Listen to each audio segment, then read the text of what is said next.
When people are putting together a financial plan, one of the important things to do is control of cash and where the money goes. And we have a lot of clients that come and see us and they go, look, I earn all this income, but I just feel like we're never ahead, or we're always, chasing our tail to pay bills, and we just don't feel like we've got control. And one of the easiest things that we've been able to notice and recognise and help people with their budgeting is how they set up their bank accounts. A lot of people just put it all into the same bank account, all their pay comes in, all their bills come out of the same account, and they feel like they've got money, but they're just not calculating where the bills are coming from and when the rent's coming out or the mortgage payments. And so they're never really in control of where their money is. And so we like to set up accounts in a different way that makes a significant difference to the way you control your money. And so we set up 4 accounts. The first of those is what we call a Stow account. Preferably, we like these to be an online savings account or an offset account for the loan. And that's where we redirect all the pay. So if you're getting, husband and wife getting income in, or they're getting a pension payment, whatever, we have all that come into that style of account, and we call it a Stow account. Now, from that account is where we set up direct debits to all of your bills to come from. So your mortgage, your insurances, your rates, your bills, etc. And then we set up what we call a Blow account. And this is a spending account. And we direct debit from that Stow account every week into the Blow account. And there's one rule of Blow account, is that whatever's left in it by the end of the week, that's all you're allowed to spend. So if we put $1,000 in a week for you to spend in that Blow account, that's all you're allowed to spend. If you get to the end of the week and there's $50 in it, then you're eating toasties for lunch, not going out for dinner.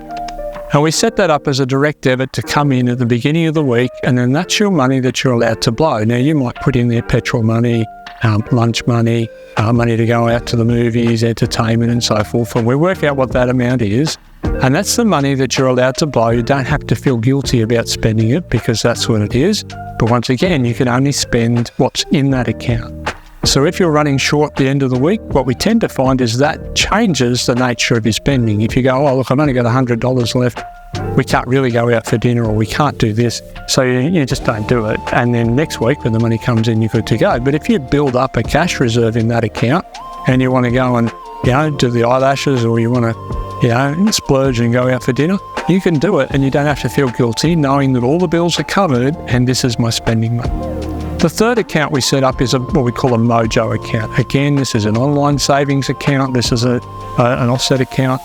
And we just push into that on a weekly basis, an amount of money that you want to save for a rainy day. Now, that might be for some $5,000. For others, I have clients that want $50,000 in that account, and that's what they feel comfortable with. But that's their rainy day, or when they want to go and get their mojo back. So if you want to go away for a weekend, that's where the money comes from. Or the engine goes in the car and you need some money, that's where the money is set aside for those sort of rainy day events. Once again, we automate all this and we have the money go in on a regular basis. And then the last set of accounts is called a Grow account. These are investment accounts. So it might be a superannuation, it might be an investment account, it might be an investment property. And so once we've got the 3 under control, we've got the Blow account working, we've got the Stow account and all the bills being covered, and we've put enough away for a rainy day, we can then start to build for longer term investing, because we've got enough money to work from that we don't need to touch that investments. And like all investments, we want a long-term time frame with that. It needs that in order to grow.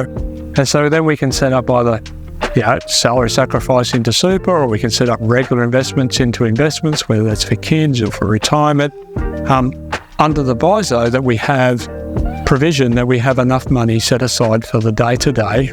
Now, by automating those accounts and separating out the money and effectively having different buckets for money that you can spend, it helps you to not have to calculate where all your bills are coming from.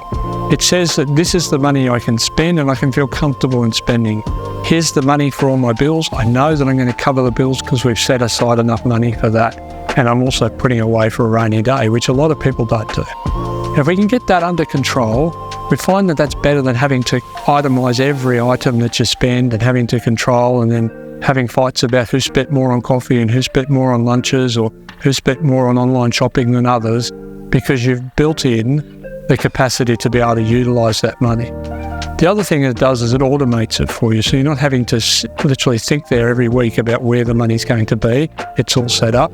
And then the other thing that it does is it brings in an accountability because you know where the money is and you can see it, and you can see it starting to build.